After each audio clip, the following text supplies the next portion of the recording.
English learners, and welcome back to another great lesson with English Pod. My name is Marco. And I'm Erica. And today we're bringing you a great intermediate lesson with some really useful vocabulary. Some vocabulary you can use to describe your job.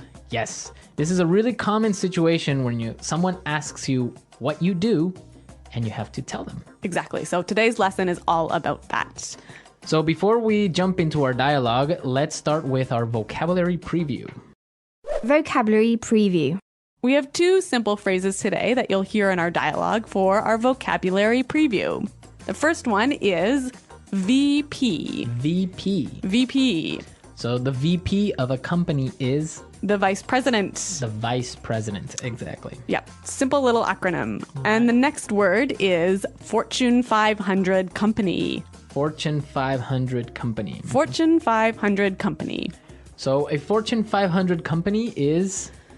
I'll let you explain. Well, Fortune magazine ranks the 500 biggest companies in the US. So a Fortune 500 company basically is? One of the 500 biggest companies in the US. Okay, that's simple. Yep. All right, well, with those words, it sounds like we're going to be talking to some important people today. Yes, we are going to be talking to some important people. So let's listen to our dialogue for the first time. Now, it's going to be a little bit fast, but you don't have to worry about it. Because we'll come back and explain all of the important vocabulary.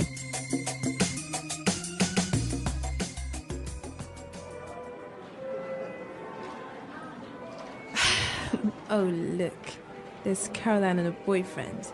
She's always going on about him at the office. Great, they saw us. They're coming this way. Oh, man. Jessica, Arthur, hi. I'd like you to meet my boyfriend, Greg. He's the VP of Quality and Safety for a top Fortune 500 food company. Nice to meet you. This is my husband, Arthur. Hey, how's it going? Hello? Caroline talks about you all the time. I guess you must be pretty busy at work. Well, yeah, VP position is not easy, you know. I implement policies and procedures nationwide, various departments, as well as train junior managers in FDA and EPA regulations. I also have to oversee daily operations of our quality control for the entire East Coast. That alone means I have 1,500 employees under me. Wow, yeah, that sounds exciting. And what about you, Arthur? What do you do for a living? Oh, I'm on. All right, great music for our dialogue again, huh? Chosen by moi. Of course.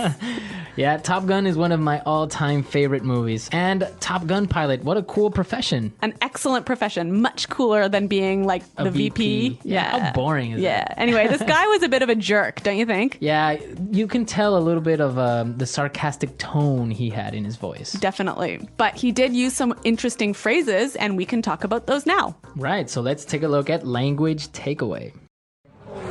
Language takeaway. Our first word for language takeaways is implement. Implement. Implement. Implement. Let's listen to some examples of this word to help us understand its meaning. Example 1. Our company has to implement this sales strategy. Example 2. Sarah will be responsible for implementing the plan. Example 3. I implemented several new policies. Okay, great examples. And just in case, to implement means to Put into action. put into action. Great. Exactly. Our second word for language takeaway, policies. Policies. Policies. Policies. So policies are basically rules and regulations Exactly. Formal rules. for a company or an organization. Exactly. Policies. Great. Third word, Oversee. oversee. Oversee. Oversee. So when you oversee operations, it means Like you watch it to make sure it's okay. you supervise it. This is an excellent word to use when you want to talk about your job responsibilities. Right. Oversee. Great.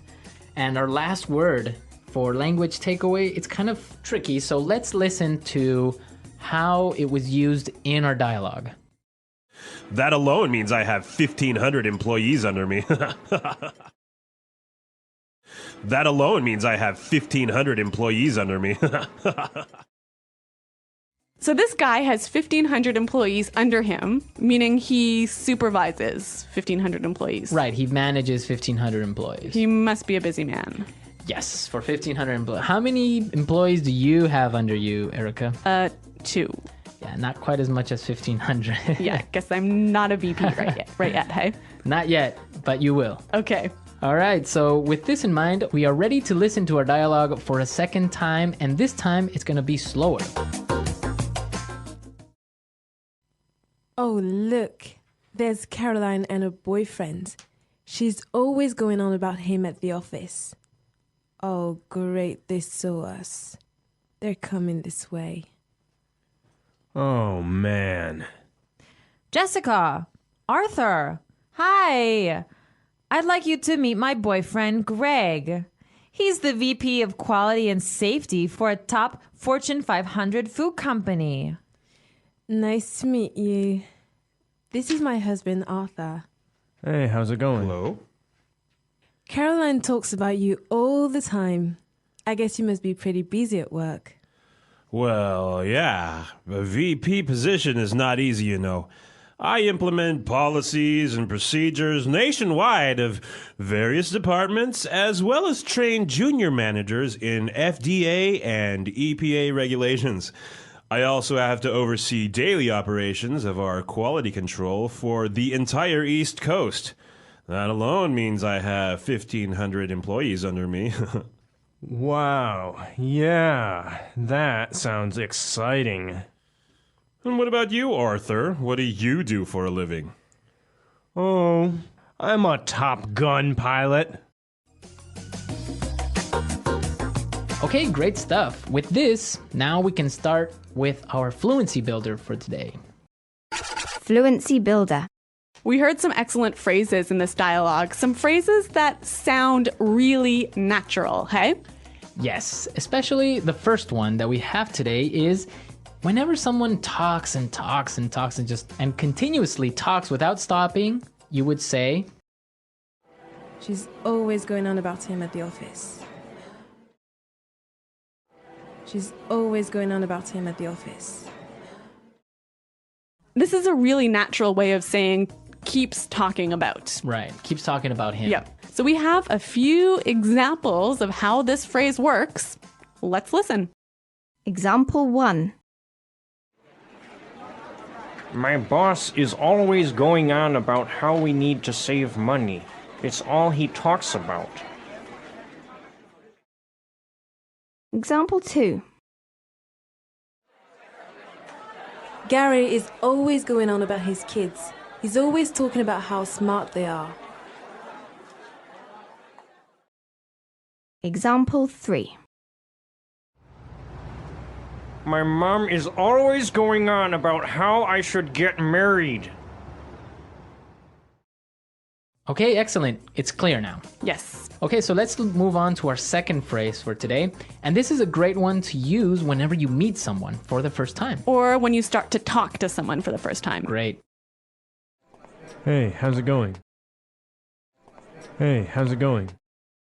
So this is a really relaxed and natural way of saying, how are you? How are you? Yeah. So yeah, you can just say, hey, how's it going? Yep. Great. Really natural sounding. Now, our third phrase is the most important one of our dialogue, Yes. and it's a really common situation. When someone asks you about your job, they might say this. Arthur, what do you do for a living? Arthur, what do you do for a living? So this is a really great way of asking what work do you do or what is your job? Yes. I know a lot of students sometimes say, what is your job? Yeah, and that is, it's kind of correct, but not really. It doesn't sound very natural. Right. So you want to use what do you do or What do you do for a living? sounds great. That's the way you ask someone what is their job. And that's how you sound supernatural. Okay, so we're ready now to listen to our dialogue a last time. And now you are ready to understand everything.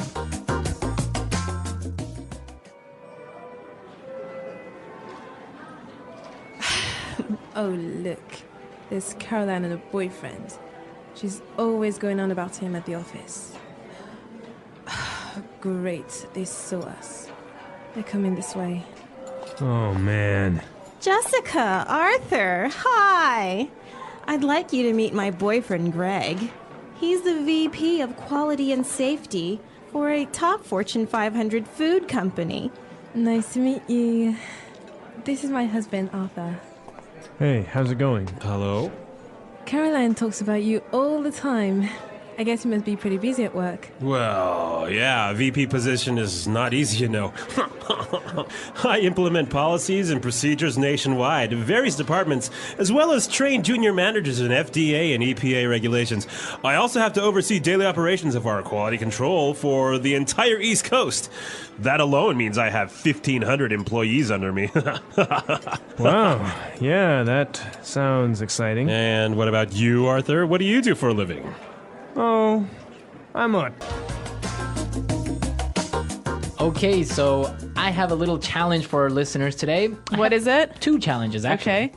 The first one, who performs the song that you heard, and what is the song called? Okay, I don't know the answer, so I'm looking forward to seeing what users do. And the second one is, what is the number 1 company in the Fortune 500?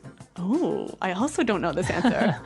2 great questions, so I expect to see your answers on the comments page, but also we want to know about your profession. Yes, tell us about your job. Tell us what you do, and use some of the great phrases you learned today to describe your answer. Great. So we hope to see you there, but we're out of time now. So we'll see everyone at EnglishPod.com. Leave all your questions and, of course, all the comments. And Marco and I are always around to answer your questions. Well, until then, it's Goodbye. bye.